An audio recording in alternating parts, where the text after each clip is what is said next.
what's up, folks? Welcome back to On Texas Football, and welcome to our Wednesday night live stream. I'm Lifetime Longhorn Rod Babers, joined by fellow Lifetime Longhorn CJ Vogel. CJ Vogel is on the road. We'll give you some maybe some details. Maybe he will give you some details about where he is coming up a little bit later on the show. But of course, you know how this works, folks. It's fully devoted to you. You, the people, is what it's all about. Your questions, your comments. We'll address as many of them as we can. And it is Texas OU week, Wednesday, hump day. So we're getting downhill, headed toward that Texas OU game, and it is 7-14 right now. And of course, OU still sucks. We can throw those in there as much as you can, and as many of those OU jokes and OU put downs as you want. We can throw those in the chat as well as we get revved up for the Texas OU matchup. All right. Well, also, I got a couple of other topics I want to bring up with my man CJ here. Some macro topics. I think the latest news in the NCAA fronts, they're getting rid of the NLI, the National Letter of Intent.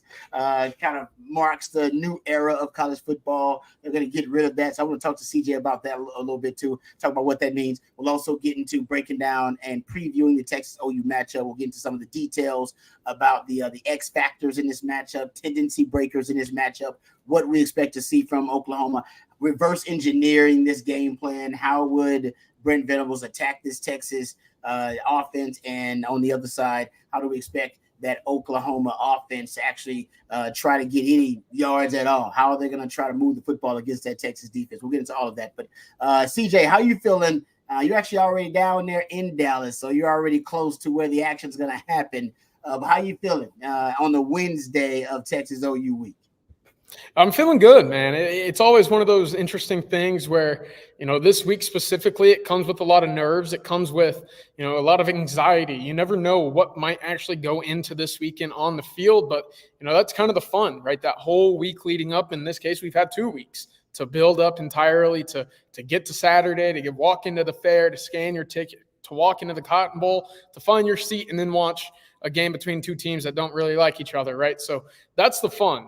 And then you get there and you're sitting there and all that anxiety kind of hits over like a wave again. But no, right now I'm excited, right? I'm already in Dallas. I don't know if you can't tell, but this isn't my room. This isn't where I normally film these live streams down in Austin. I'm up at the Dallas Executive Airport at the Agatha Hangar. Great museum out here. So if you're ever in town and need some time to kill, this is the place to do it. Really, really cool spot. Really cool museum here. I'm here for Earl and Tyler Campbell's charity event tomorrow night. So breaking it in, getting up here early for a little Red River rally down here. And I'm excited, Rod. It's one of the best weekends of the year. With that said, we have an injury report we need to go over. The SEC mandated injury availabilities. And that's what we're talking about here today, Rod. It looks like Quinn Ewers probable. No surprise to anybody here. But Quinn Ewers probable, Derek Williams probable as well. That's very important for the Longhorns, obviously.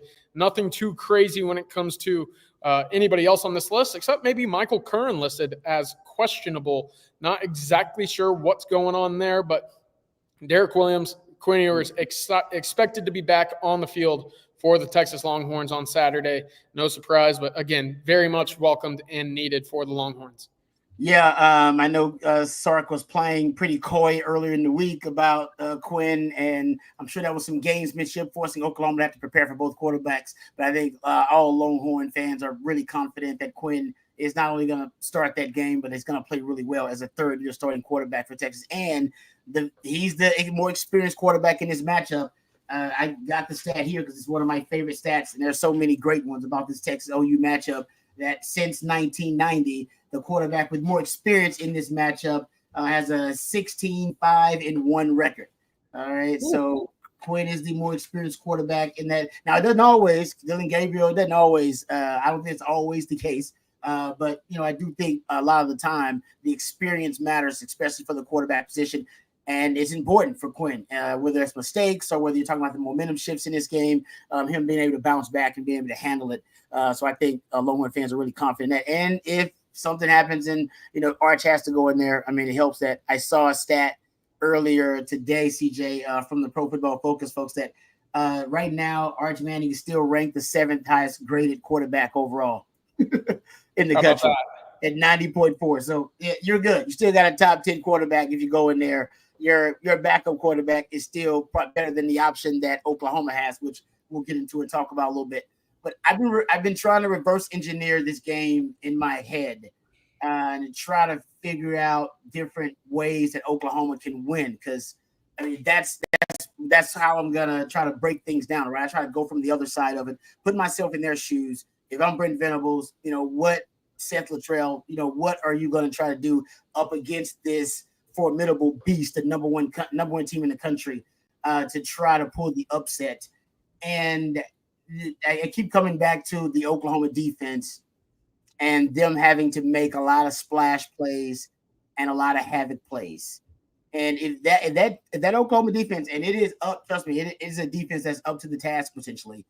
If that Oklahoma defense can force some of those negative plays and get takeaways like they did last season, then no matter how inept that Oklahoma offense is, this still can be a really, really competitive game, all 4 quarters of it. And I think ultimately, if you're looking at it from, Oklahoma standpoint, I think for them, what? Did they shut the lights off on you? Oh, no. You're all good, Rose. I'm sorry. That is great. That is fantastic. Okay. Sorry, I got distracted. Oh man, CJ. They cut the lights out on him.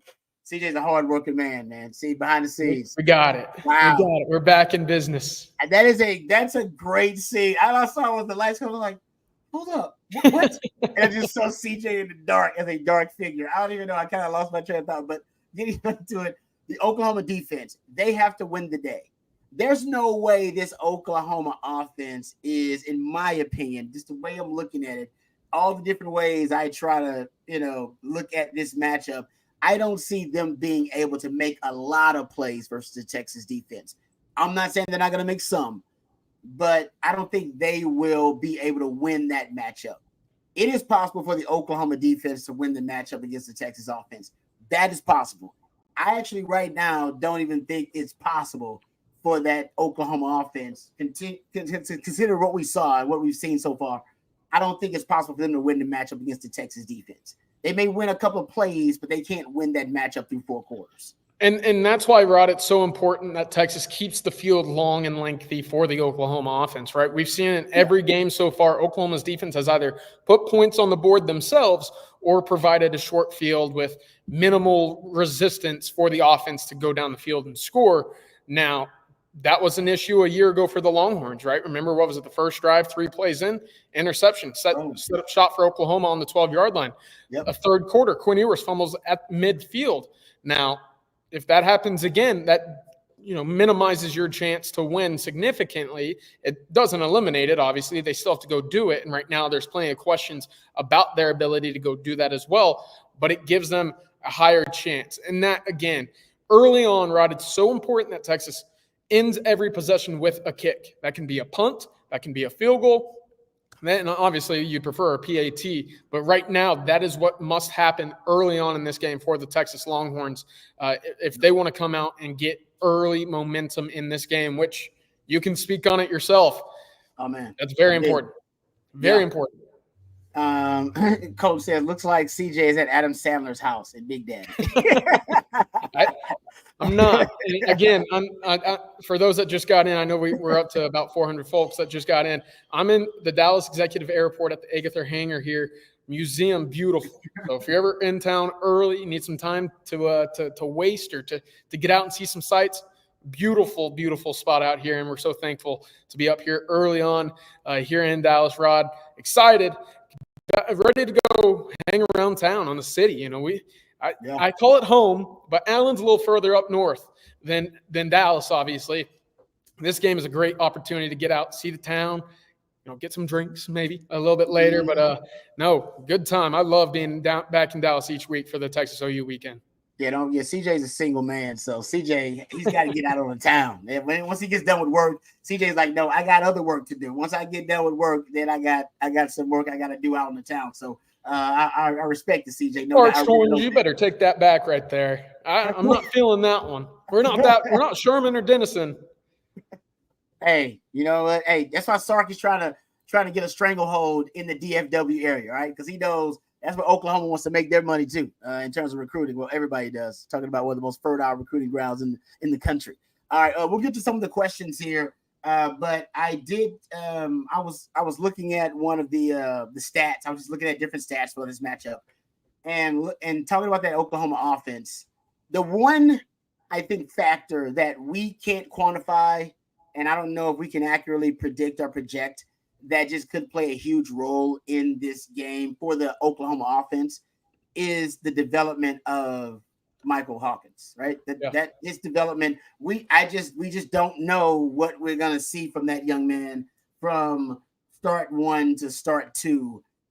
That's why I think Johnny Nansen is gonna be really aggressive with that young quarterback. I think you're gonna see Johnny Nansen be really aggressive and speed up his process, so that you don't allow him to, the first true freshman, I believe, to start at quarterback for Oklahoma in the Texas OU game. So it is something that even the program has tried to avoid at all costs, if possible. And I agree, you don't want necessarily a true freshman at that position starting in this game, this magnitude, the unique environment, the hostility, the angst, the emotional charge of it, all that. I think in order for all those factors to work against this young man and for it not to feed the young man, I haven't done a lot of research on him. You know more recruiting than I do, so I don't know his background, football character. I've just watched the film on him and his action that he's had in that offense this year. And honestly, I think he's a guy that can make some plays. I actually do think he's got some playmaker in him. I don't know if he's a quarterback yet. All right. I don't know how well he manages a game, but he can make some plays back there. I think if you're Johnny Nansen, you be aggressive in this matchup with this young man and speed up his clock and force him into making mistakes or force him into quick decisions. Usually for young guys, those may be mistakes. Force him to throw. Just force the ball out of his hands. I think that's the biggest key, Rod, because we've seen it so far, and we talked about it last night. He holds on to the football, Michael Hawkins does, longer than any quarterback in the country. 3.38 seconds is the longest time to throw of any quarterback in the country with over 50 pass attempts this year. Right now, I think he's done a great job through his first game and a half of not putting himself in a situation to turn the ball over. With that said, I don't think he's an otherworldly facilitator, right? He's a guy that's wanted to scramble a bit. He's been under pressure. To avoid pressure, he uses his legs more than a check down. That's going to be key for Texas, is don't let him to create outside of the pocket. Obviously, we talked about Anthony Hill, but this is a big David Benda game for me, because I do think Texas will want to free up Anthony Hill to play in coverage, to blitz at times. And if that's the case, that means David Benda is going to be very much responsible for Michael Hawkins. And I'd even look for, if our edges aren't necessarily getting home specifically, just contain. Let him throw the football because, Rod, he's not throwing to an Isaiah Bond. He's not thrown to a Ryan Wingo. Matthew Golden, they don't have one of those right now. They're all sidelined with boots and crutches looking over saying, man, I wish I was on this field. So that's kind of the big point is those wide receivers against this Texas defensive backs, I'm taking the DBs 10 times out of 10.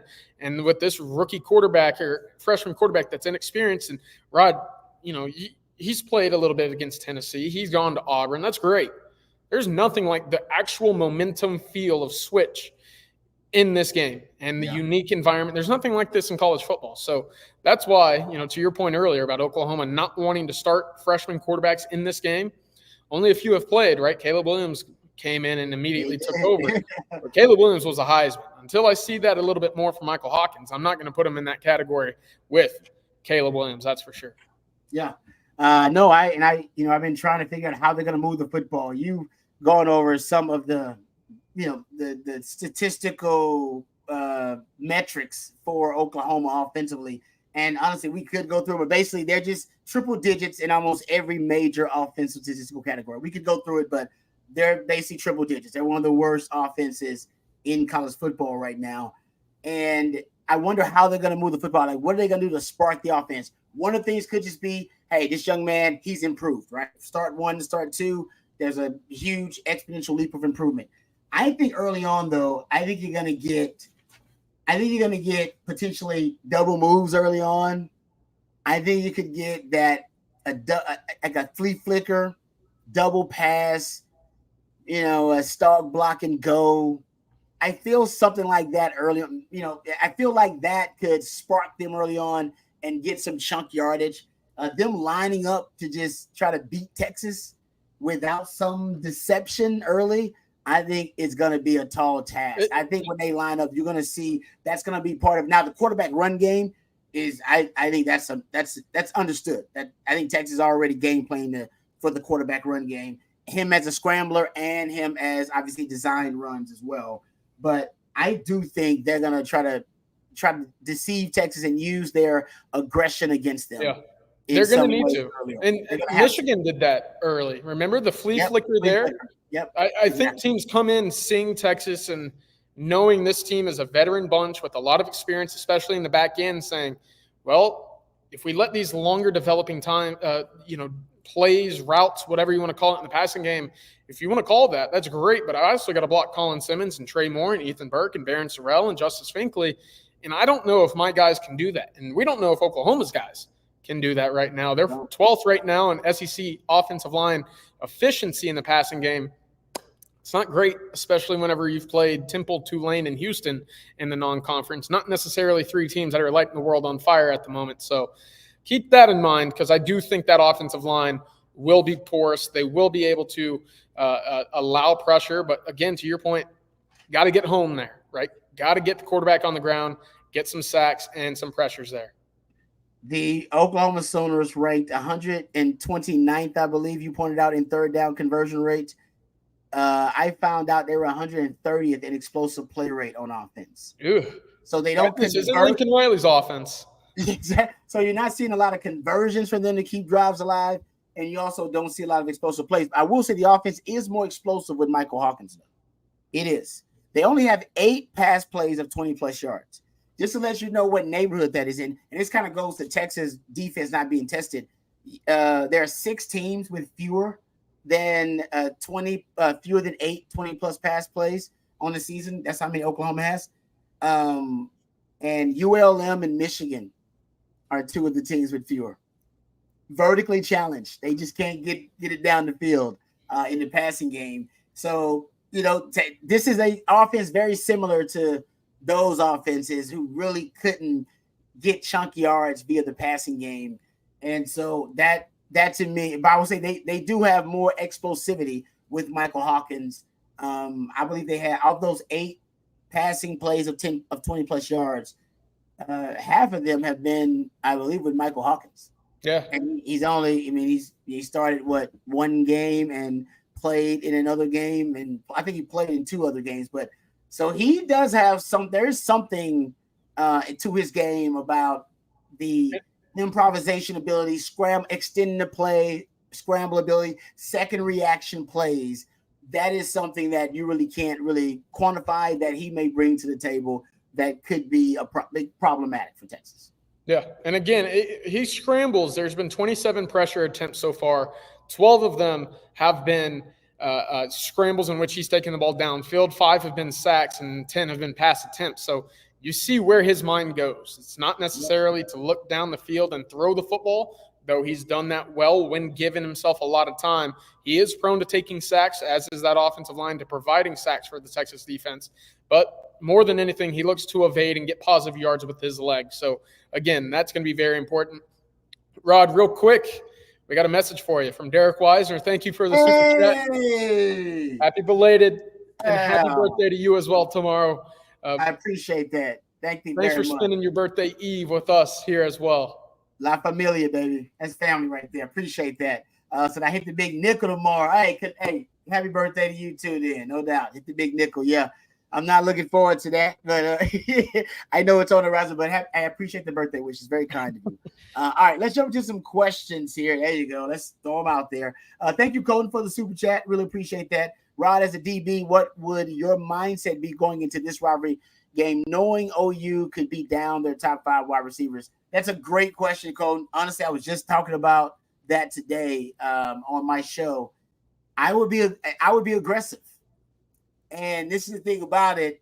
I was also talking about how if I was Oklahoma, I would assume Texas is going to be aggressive with this young quarterback. Yeah. That's why I threw out the double moves. Like, oh, they're going to be aggressive, jumping slants, because usually young quarterbacks, you don't put them through, deep. Now, Arch is different. Arch is already getting to third in his progression and in his offense. He's a bit of a prodigy, so he's advanced. But most young quarterbacks, you keep it simple for them. They got half-field reads, very simple progressions. Keeping it very simple and making honestly more telling this young man, hey, you got one read, that's your first read. If it's not there, you can abandon the pocket and know where your check down is, but go scrambling, go make a play.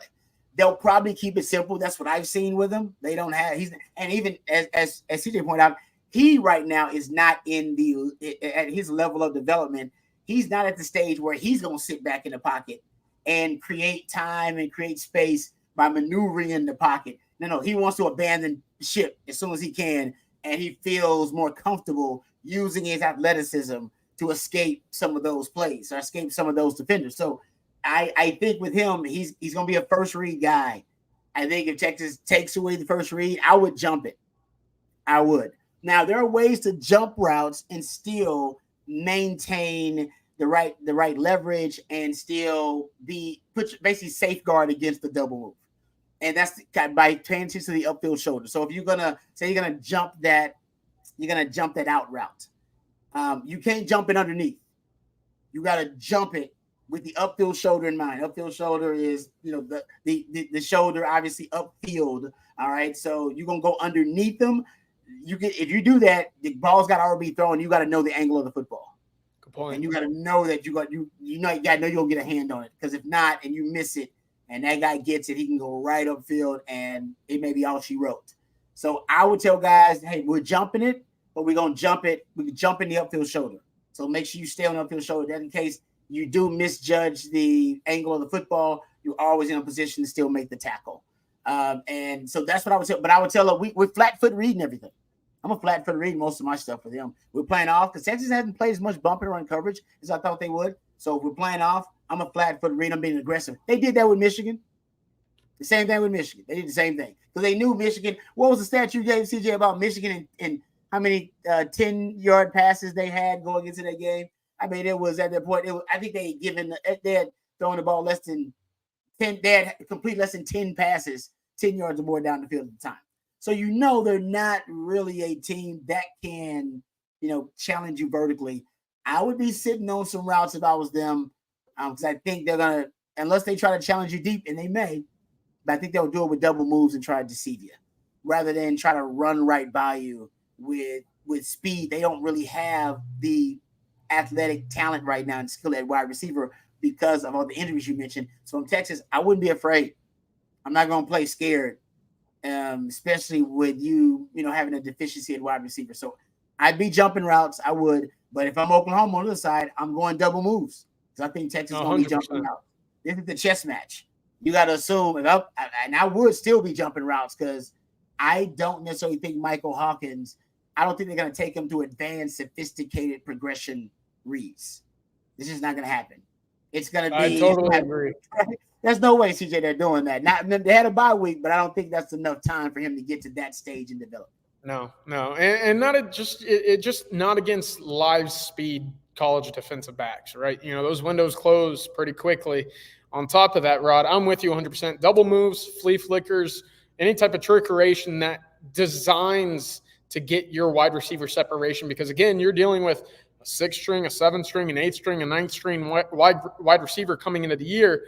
Those guys, again, no disrespect, just not as talented as a Deion Burks, a Nick Anderson, a Jaden Gibson, guys that earn those, reputations and stripes on the wall from a year ago. 817 Mr. Talk Too Much. Rod, you're going to have to help me out with this one because I don't think I know this saying. Sark, put ointment and dead flies in all lockers. I don't know what that means. I'm going to be completely honest. Flying and ointment, doesn't mean like the spoiler. I could be off in my stuff here, 817. Let me know if I'm off here, but didn't that mean basically like, about spoiling like your plans? I could be off. Let me know. They didn't. I never had a coach. Mac was big on these symbolic gestures, things like that. We had Mac did a lot of stuff we thought was silly at the time, but now as a 44-year-old young man, I get it. Yeah, exactly, right? So fly on basically means don't let them spoil your plans, spoil your goals. Don't let it ruin our season. Thank you very much, 817. I like that a lot. Then I'm gonna have to put that in the pocket. Bro, trust me, my dad has all these old sayings, and sometimes I'm like, what? Because he'll just say it randomly. I know when I talk to him, don't take a wooden nickel. I'm like, a wooden nickel? What is a wooden nickel? What? I don't even get it, but it just means like don't get hustled. You know what I mean? Yeah, don't be naive.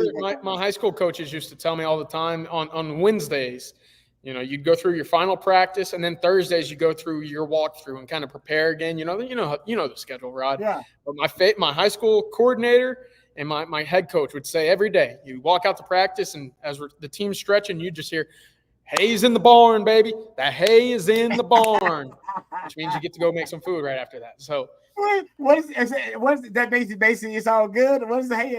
You've done the work. All the preparation is done. Okay. Now it's about reaping the rewards there. All right, there you go. It's funny. Coach lingo can never get enough of it, and it's never going to stop evolving too.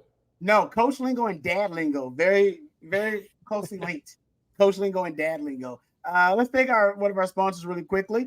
Thank Andy Ludicky and his team. If you're looking to diversify, you may be someone like me that has their hands in multiple businesses. Well, Andy can help you diversify by finding you businesses that will fit your time allotment and your financial goals. Call him or email him to learn more. Or if you're stuck in the corporate rat race with 2 weeks PTO and no control over the money you make in general, call Andy and he will take you through a process to help you find a business that will fit your skill sets and your financial goals. Franchise ownership isn't for everyone, but if you have a desire to take control of your financial destiny, call Andy today at 404-973-9901 or give him a shout at Andy@myperfectfranchise.net. Thank you very much to Andy for sponsoring our Wednesday night live stream. All right, we got a lot of super chats here. So let's get right to them. Throw them out there. See, let's just hit them quick and fast. Colin, thank you very much for the super chat. Very kind of you. Says, does having a quarterback like Hawkins greatly reduce our rush attack? Because we can't pin our ears back and get after him. Can you effectively rush and contain? Great question, because last year that was a problem. Right, CJ? No, it absolutely was. And this year, I would even argue that Hawkins is more athletic than Dillon Gabriel. And, really that was the experience and athleticism from Gabriel a year ago that allowed him to get Oklahoma into a position late in that game. Because what was it? It was a small penalty, and then it was 2 or 3 scrambles that allowed him to get back down the field.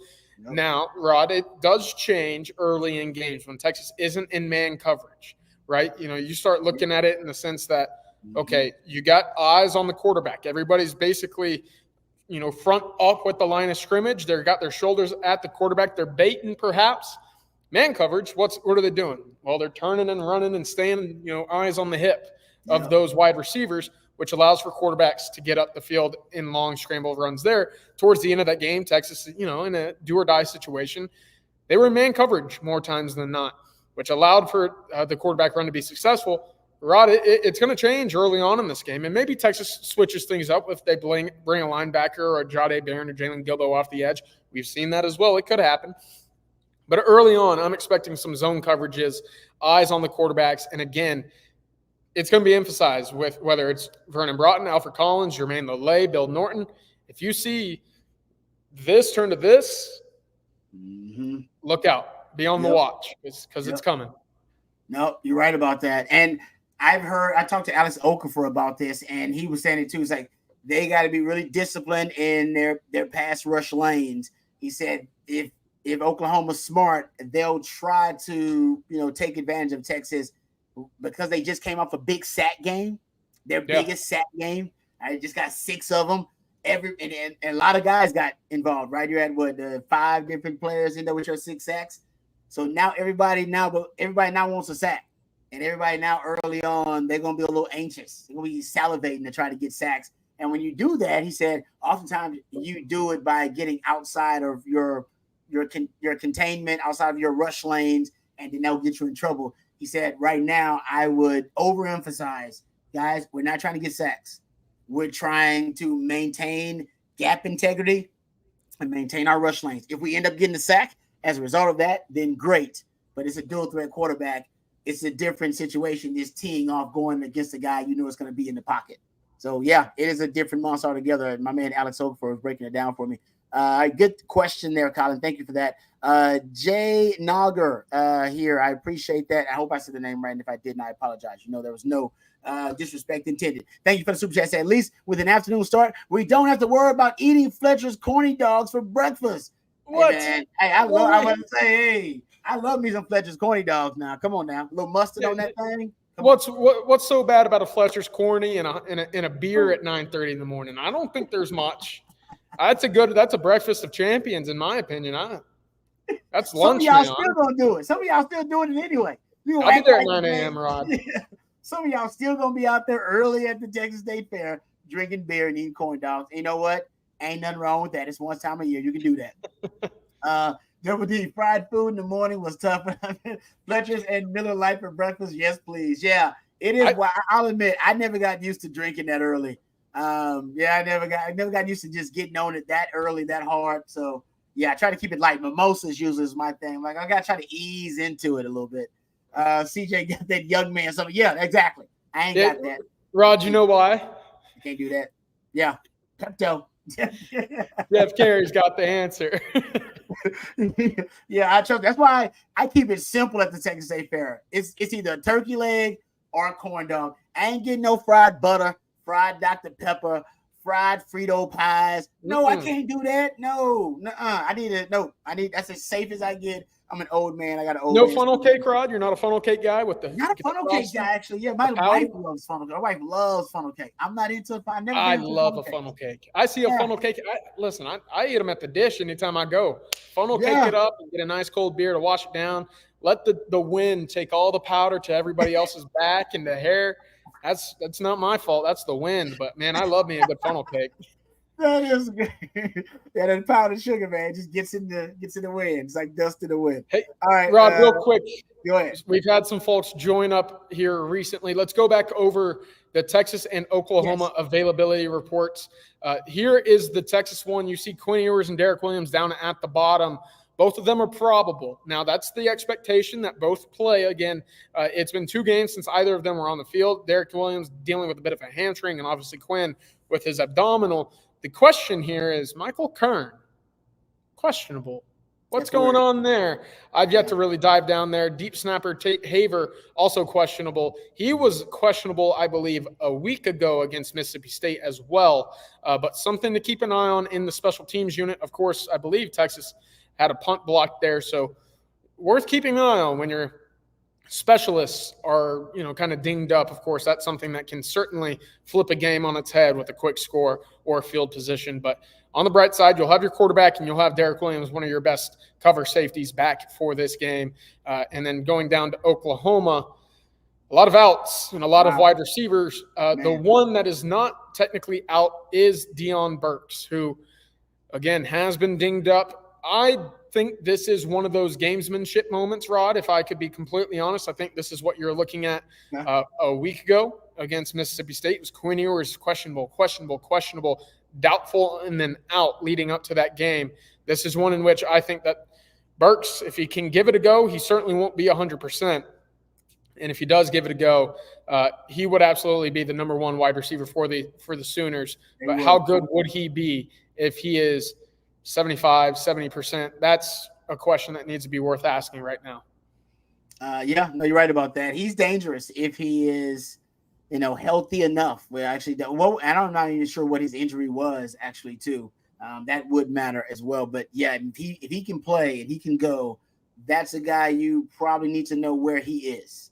If you're Texas, because they don't have a lot of weapons. And I was, talking to someone about, the dangerous element to this Oklahoma offense. If they really didn't have one, not in the backfield and that wide receiver because of injuries, that would be another dangerous element. I think Michael Hawkins is one just because of the dual threat ability at quarterback.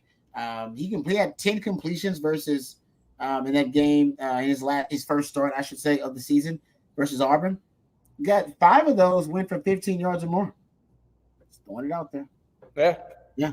Like that. This is This is an interesting question from Colton here. Strength and conditioning a concern at Oklahoma or just bad luck? And I know that they made a big deal after bringing Smitty back. You know, he was back there in the Bob Stoops days running the strength and conditioning, a big emphasis of earning that physicality back, Rod. Well, I've got some connections close to the Oklahoma program, and you know they're kind of boastful with the weight gains, you know, kind of boastful with the weight that's being moved in that locker room, in that weight room.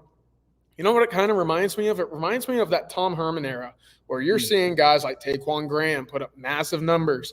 You know, some of those offensive linemen pushing big time weight. But what did that do for those guys come week 4, week 5, week 6? Yeah.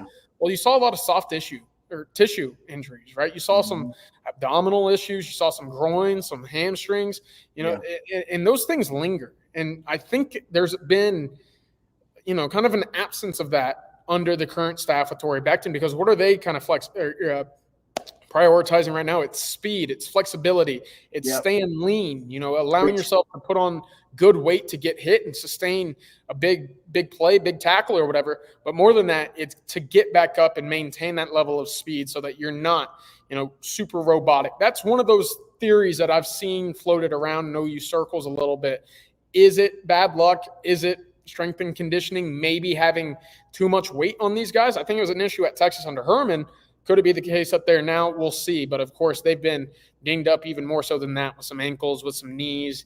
You know, football's a funky sport. You never really know when these injuries are coming. But that's something I've certainly pondered before. Yeah, and what sucks about them, and this happens all the time, I was talking to Coach Shipley about it, it's crazy how injuries will hit just one position. For Oklahoma, it's the wide receiver position. For Texas, it's running back. It's crazy how it'll just be one position will be decimated by injuries. You're like, what? Look, for the Cowboys, it's defensive end right now. They're edge. They can't keep an edge rusher on the damn field. Michael Parsons, DeMarcus Lawrence, Sam Williams went out first. Marshawn Nealon went down that game. Football is weird like that, and I don't even, you know, it happens all the time. I swear I can name, you know, a ton of examples where the injury bug, it literally, that's why they call it that, like it spreads in one room, unfortunately. All right, let's get to the super chat from Jeff. Jeff, thank you for the super chat. So, Ryan and CJ, did you see the 3 Mannings on the Manning cast on Monday Night Football? I did not get a chance to catch the Manning cast. Thank you, Jeff, for the super chat. I did not get a chance to catch it. But I mean, I usually do try to watch a lot of the Manning cast. I mean, I enjoy it. They do a good job. They bring on like Bill Belichick. They have him on all the time, which is really cool. I enjoy that when they bring him on. And I usually, I ain't gonna lie, I think they actually have pretty good comedic timing too. That's what I enjoy about the Mannings. I think the Mannings are pretty funny. And I don't know if Arch is funny. I don't know. You've been around Arch more than me. Maybe he's funny. Because I've heard Cooper's funny. Yeah. Cooper's got a great personality. Arch certainly has that kind of charismatic, easy-go-lucky, you know, kind of feel to him as well. I was told today that Peyton Manning was actually strolling around the Texas facility today as well before, obviously, the team made the trip up to Dallas. So keep that in mind. You know, that's pretty cool to have Peyton Manning strolling through. I know he watched that Tennessee-Oklahoma game pretty closely. I'm sure he's sitting there, hey, I know what they're doing defensively here. I just watched Tennessee. I got the scout. I got the game plan. Hey. I'm not saying that's the case, but he was certainly in Austin today, I was told. Dude, I mean, trust me, I would. Hey, you got to pick the brain. If you got a brain like that, you want to pick it a little bit. And hey, what do you think? Mm-hmm. I'll take every little advantage I can get. I was even talking to someone, and I don't even know if this is a thing, but I do wonder if it's a thing. And we brought up too that Casey Thompson is the 3rd string quarterback for Oklahoma. He might be second in all reality here. Yeah, the way that Jackson Arnold was treated. Yes. Could be second. Yes. That is the working theory, is that Jackson Arnold may invoke his own red shirt and may not even want to be called upon if need be in this game. And that would mean Casey Thompson would be the quarterback, and that would be just spooky and eerie in a lot of ways, because he started a game, obviously, in this Texas OU matchup for Texas on that side. Is it possible, if you're Brent Venables, that you sit down with Casey for a few minutes with some concepts that you may have questions about and go, hey, Casey, I know you're familiar with this system. You know it really well. I mean, you're a film guy. You're a film rat. You said in the film, I mean, that was one of the big selling points about Casey as a starter. He's watching film, immersing himself in the offense. if you were Brent Venables, would you sit down with Casey for about 10, 20 minutes in the bye week and go, I got some questions about some things, man. I just want to get your thoughts. Rod, easily. And let me tell you what I would do if I'm Brent Venables and I call a meeting over here with Casey Thompson. I say, hey, Casey, come into my office. Come on, come talk to me real quick. Give me 15 minutes. I'm going to go. Everything. Tell me everything you know. There you go. Yeah, exactly. And I'm not going to wait until every page in that little notebook is everything that he knows about Steve Sarkisian, his tendencies. I'm sure, by now, and these coaches are brilliant, right? Venables, one of the best in the country at defense. Sark, one of the best in the country in offense. And it's actually funny. Sark mentioned it on Monday, hey, we've seen some stuff on film so far through 5 weeks, but I'm sure what we're going to see on Saturday won't even come close to those looks. But with that said, if you have somebody in your room right now, and I think I would do the same thing with Brennan Thompson too. Hey, tell me everything you know. Tell me about the splits. Tell me what they like to run out of them. Tell me about the concepts. Who do they like to do this with their fastest player? Is there anything that I need to know about alignments? Yeah. Could that be something that kind of comes into play? Maybe. Now, Sarkisian obviously smart enough to change things up from then. But also, Rod, how much of this, rip, how many hand signals are we going to see in a game like this? Will Texas still look to the sideline? Will it all go straight to Quinn's ears? Because that's another part that was big back in the day. Yeah. If you have a guy signaling over a certain, whatever, and I'm not here to, say anybody's stealing signs, but it happens in college football. Oh, yeah. Now that changes a little bit. And that was probably one of the biggest factors that those two could have given to Oklahoma at the time. So it all evens out at some point. And right now, communication certainly changing the game for the better, I would say. I'm going to ask you about that here in a second, but let's thank one of our other sponsors, Home Field. Home Field Apparel is focused on creating officially licensed apparel with vintage college designs. They have a wide range of available colleges, 180 plus and growing, ladies and gentlemen.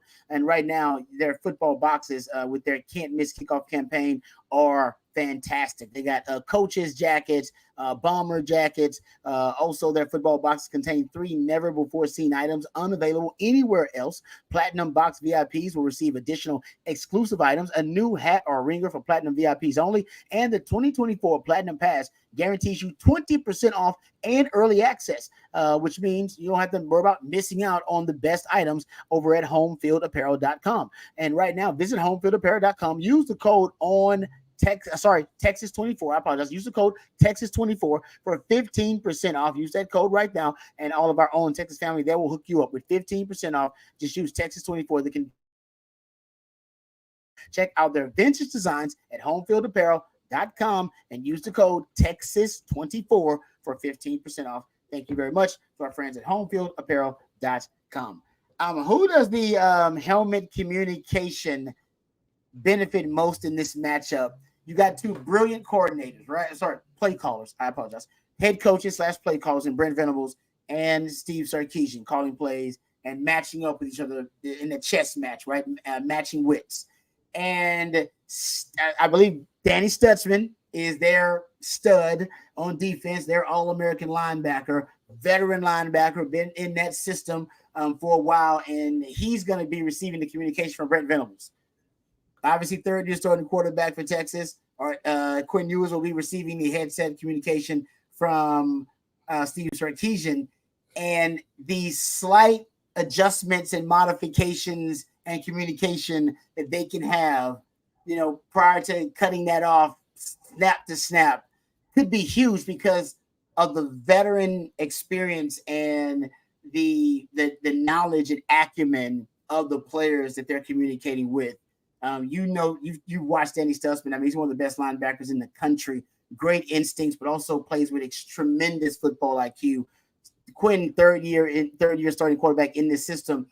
At this point, he looks like he knows the system as well as Sark does, with how rhythmic and how comfortable he is in that system. So the ball comes out so quickly, and it really doesn't look like he's ever disrupted in that Sark system now in his third year. Who's it benefit most in that situation? That's they're gonna be matching wits, man. It's gonna be a true chess match. It might actually flip-flop depending on what side of the field that you're on, Rod. You know, it might be something where you go to the hand signals if you're in the Oklahoma end zone, especially on defense, right? You know, and in terms of getting everybody to look over, because you got one central point defensively, and that ranges from a cornerback on one sideline and a cornerback on the other sideline. To get a hand signal across, that's probably faster than Anthony Hill sitting there screaming what the play call is. Now, offensively, I think it might help to go to the headset. Quinn can go like this, get the guys to huddle up and just kind of, you know, unless Texas wants to go quick, I'm kind of spitballing some ideas, but I do think it changes depending on what side of the field that you're on or what end zone you're going into in this game specifically, Rod. I don't know. Do you have a side? Because I want to say long-term helmet benefits the offense, but I don't know. I think that's a crazy – because when Texas is on defense, the Oklahoma crowd is clearly not going to be the one being intimidating. That's a good point. I think that's where I lean a little bit more, so I guess offense. Yeah. No, I agree. I think ultimately it does, but I just feel like on a certain plays, right? You know how Sark is. He's dialed in. He's constantly troubleshooting. And if Sark sees something – that he can exploit in an offense, you'll often see him change tempo or go back to the same formation because he's like, oh no, there's something else I can exploit on the other side, or there's a run fit here that I can exploit because I saw the way they lined up, right? And I just wonder if Brent Venables will see the same thing and go, Danny, move that, get this done, shift. And then Danny's like, all right, I got it. And then just them being able to match up, you know, situation, that chest match. That's an advantage that Brent Venables didn't have before with a guy like Danny Stutzman to say, hey, no. He sees the void in the B gap. Get the guard over, put him in a 3 technique, and you shift over. You know what I mean? Like you can do that now when you couldn't do that before. And Brent Venables going up against Sark, I think that I'm not saying that will be. I think Sark has the advantage there, but I wouldn't doubt if that's something that plays a role in them being able to adjust quicker and modify the defense a little bit better going up against Sark, who's, you know, he's brilliant. He's always going to stress you and test your defense to the nth degree. Yeah. Go ahead. I like this question here from Todd Lacey. And, Rod, this kind of goes into your football theory. Texas will play 11 and 12 almost exclusively. I would like to see some 10 personnel to see how they defend. I had a question earlier today on TexasFootball.com. If Oklahoma spins back to a 3 deep, is it the pony package that provides the best remedy for that look? I don't think Venables goes to that look all too much, but in a game like this and with a mind like Venables, you never know what that wrinkle might be for to stop or slow down a Sark offense. Let me ask you 2 questions, because I have noticed the trend. The first possession, maybe some of the second possession originally to start each half, first half and the third quarter. Texas comes out almost exclusively in that 12 personnel with Gunnar Helm as your true tight end and with Juan Davis kind of being that flex hybrid H-back that plays tight end as well, right? Yep. Then you see the scripts kind of disappear and you see Sark go back to what he knows. That's 11 personnel. That's some jet motion, some orbit motions, your guys down the field. But he starts off very often with that 12 personnel. Now, I too would like to see 10 personnel because we've talked about it. The OU safeties are tremendous, but they're dealing with some injuries to some elite guys in that secondary as well. Can you have enough speed on the field right now for Texas? I would argue no. Because I think that if your offensive line provides enough protection, there's some error there for the Oklahoma cornerbacks to provide big games. We saw it against Auburn, right? There's a 60-yard passing touchdown in that game. Auburn had, 480 yards of offense in that game? Auburn just had a quarterback controversy. They just benched their quarterback 2 weeks ago, and now they're almost, rattling up 500 yards of offense against Oklahoma's defense. I know that they have a good defense, but there are certain ways to move the football, and I think speed's the best way to do that. I agree with you. I mean, he had the red package at Alabama when he had the 4 first-round wide receivers there. He had a red package. Red package essentially was 10 personnel, 1 back, 0 tight ends, and that was every defensive coordinator's nightmare because you don't have 4 DBs that can match up with all that speed. We haven't seen it. I thought we'd see it this year. I predicted in the offseason we'd see it. I even on Football Theory with Coach Shipley, I predicted we'd see it in this game as a tendency breaker. I'm with you, Todd. I agree with you. It's a great game to break it out. Also, something you may see that we haven't seen this season, but we know it's in the Sark bag, is the 6-0 line package, the Big 11, Big 12 package. We haven't seen a lot of it. And if you want to throw the football downfield, and that Oklahoma defensive backfield, they've given up some deep shots down the field. As you pointed out, they have given up some. I was actually surprised looking at Pro Football Focus that Power 5 quarterbacks completing over 60% of their deep balls, 20 that travel 20 yards or more in the air against this Oklahoma defense. And I think Sark may test it, but he might do it out of big personnel, Big 11, Big 12, where he has insulation of an added blocker, right? That would be Malik Agbo probably. And last season when they ran that 6-0 line package, they averaged almost 12 yards per attempt because they were throwing the football downfield vertically. I like it didn't that. help them, right? It didn't boost their rushing numbers, CJ, but it really boosted the passing numbers.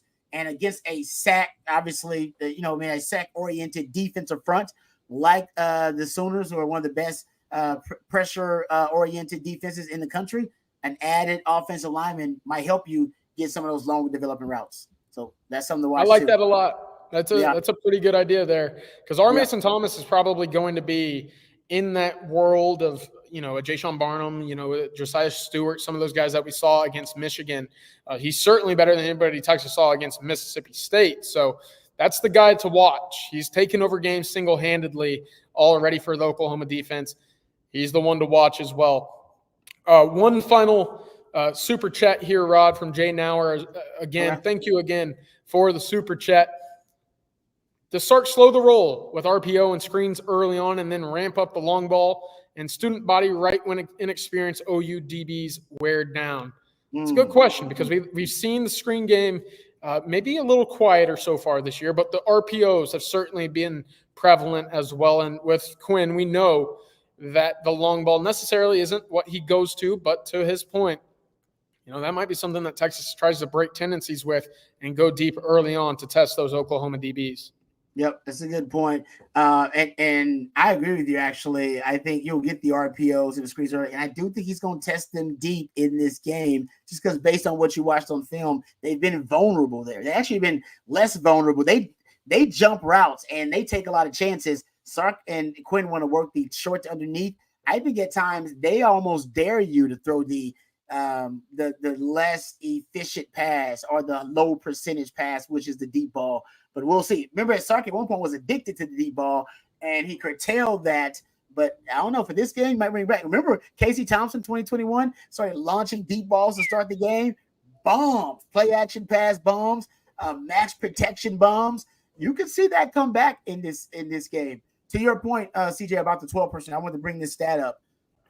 Sark, I think he believes that basically 12 personnel gives him the best chance to run the football, and they couldn't run the football very well out of 11. So 55% of their rushing attempts have been out of 12 personnel this year, and they're averaging almost 6 yards a carry in 12 personnel, but they're averaging a little over like 3.5 yards per carry in other personnel groupings.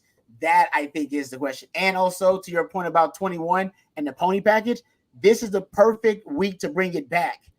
And this is your most explosive, most efficient, and your most effective personnel grouping, because this is the healthiest your tailback or your running back room has been since the start of the season. Because you have the body to get them healthy. So if you're going to break it out, this is the week to break it out. All right, let's thank our sponsor, Andy Ludicky, one more time before we end our live stream. If you're looking to diversify, you may be someone like me that has their hands in multiple businesses. Well, Andy can help you diversify by finding you businesses that will fit your time allotment and your financial goals. Call him or email him to learn more. And today, you also can give him a shout if you're interested in franchise ownership. It isn't for everyone, but if you have a desire to take control of your financial destiny, you can give Andy a call today at 404-973-9901, or you can reach out to him via email at andy@myperfectfranchise.net. We appreciate you, Andy, for sponsoring our Wednesday live stream. And we appreciate all you guys for your participation. Oh, Jose's got one super chat here that we haven't gotten to. Thank you, Jose. Thank you, CJ. I appreciate that. Jose, thank you for the super chat. Can a player go from out to active in 4 days? I don't know the rules. I don't think so. I think once you're declared out, you're done, which is why you see so many questionables and doubtfuls and stuff beyond that. That's kind of the designation so that it's fair play across the conference there. That makes sense. That makes sense. Otherwise, it's just like what Bill Belichick used to do: put everybody on the damn injury report. It's like, Lane what's the Kiffin point? tried to do it. Injury report. There you go. All right, thank you for the super chat, Jose, and thank all you guys for all the super chats and your participation. Really appreciate you guys. And all of your love. We appreciate all the support. Thanks for the B-Day wishes, too.